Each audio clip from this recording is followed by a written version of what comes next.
I may have gone a little too far on this one. That's the center console. Hope I can get it back in.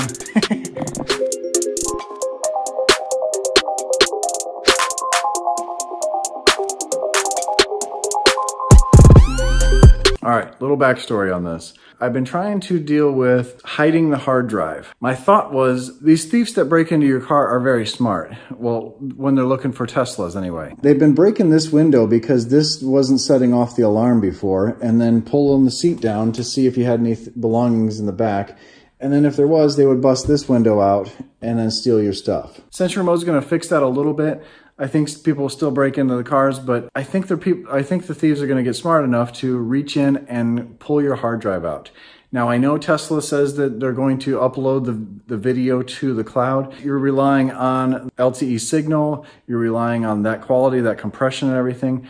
I personally would rather have the hard drive in hand right when I come back to my broken window so I can download that, send that to the police, do whatever I need to do. Thieves are going to realize if you flip up here, the hard drive is going to be in one of these two ports or into a hub. How do we fix that? We find a place where we can hide that. Glove box is something that people are going to steal stuff out of anyway. So, and the glove box can still be opened when the car alarm goes off. I've done that in one of the what if videos.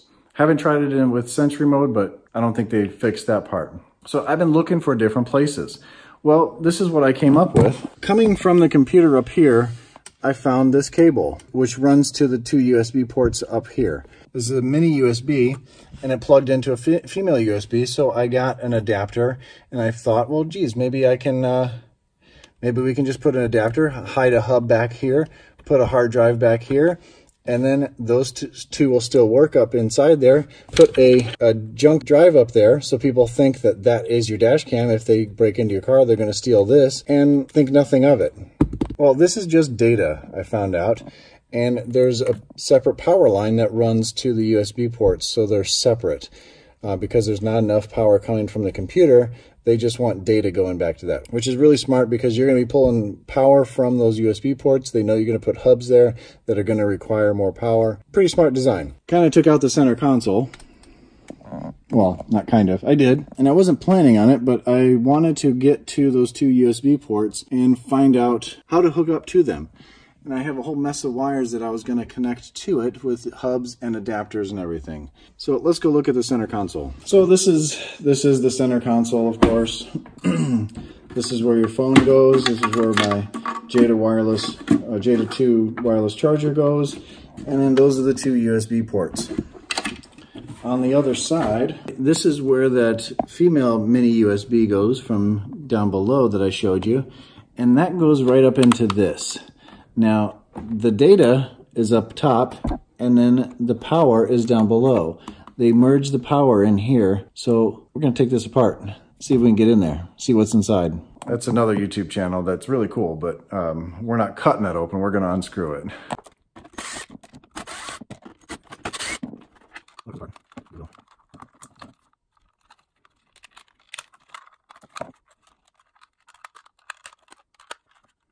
Hi, I'm Brian. I like to ruin warrant. Okay.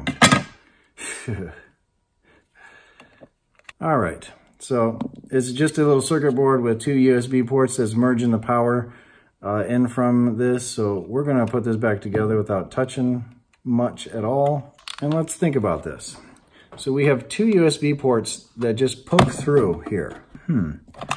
What if, since we have to have this box together because that's what the power goes through, and these are the only two with data. The two in the back do not have data. They just have the black and the yellow going to the two USBs in the back. So those are just power. You need the data for the dash cam. So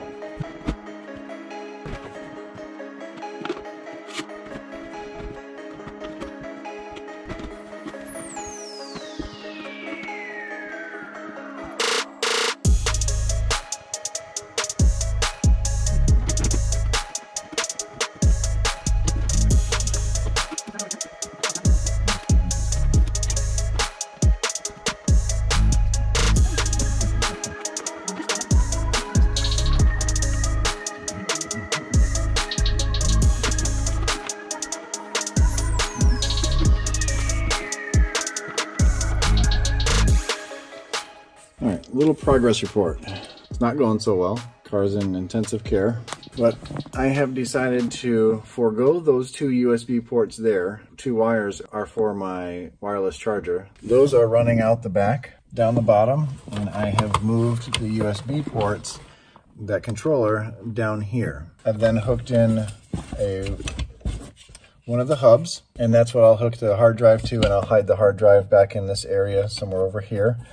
And then these two wires will plug into this as well for the charger. I have an extension that's going to go into the other USB port that will go up into the center console to this hub if I ever need anything to plug into, and this will have data as well. And that is also where I can plug in the USB controller for the Atari games on the screen. I don't need to run that into the glove box. So I'm going to attempt to button all this up and put it back together. I kind of went a little crazy with this, and I'm a little too far to just put everything back together and take it back apart just to show you how to do it. I think only maybe 3 of you are going to do this. Or just me. This might be a Lonely Brian project. An I1 Tesla exclusive. Alright, so I've neatly tucked the hub up against this beam here and put some Velcro on both sides so it won't rattle. I hooked the 2 wireless charger ports up into the center console here and just kind of looped them back in there and hid the wires. The hard drive I have just running here with some double-sided tape on the back, and I'm going to attach this to the back of the foam piece that'll go right here. It'll sit off of this a little bit, shouldn't rattle, and when I pull this down, I can easily get this, unplug the cable, and take it inside when I do need to pull the video footage off of it.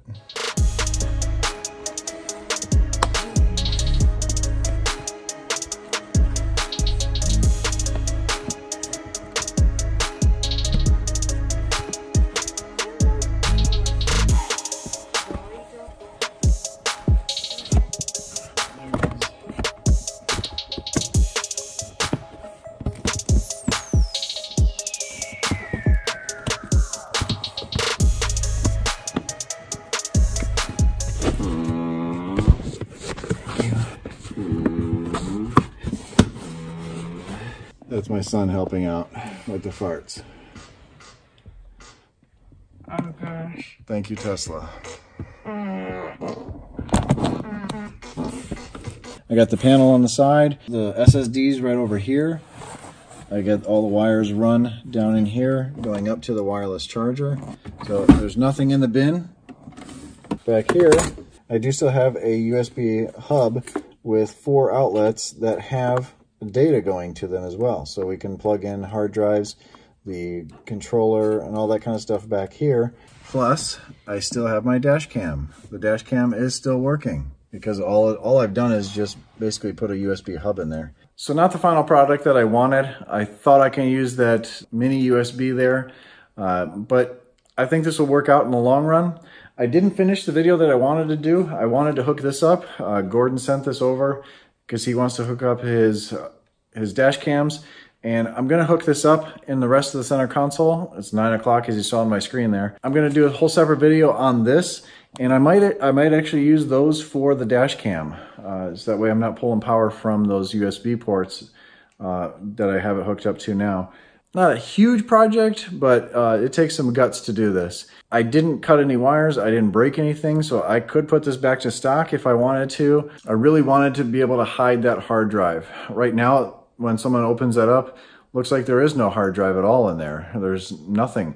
I still can put the fake hard drive in the center console, the back of the center console, into the USB hub, and then they would think that hard drive is there, pull that one, and they have no idea, there's no footage, but I still have all the footage. Not how I wanted it to turn out, but I think this will work just fine. I will be doing the video for Gordon on that one coming soon. Stay tuned for that. You should subscribe. That way you don't miss it. I do a lot of fun videos like this. I take apart the car a lot and really learn about the car, how these cars are put together. They're really not difficult to work on, to do customization like this. So stay awesome, stay positive, and I'll catch you on the next one.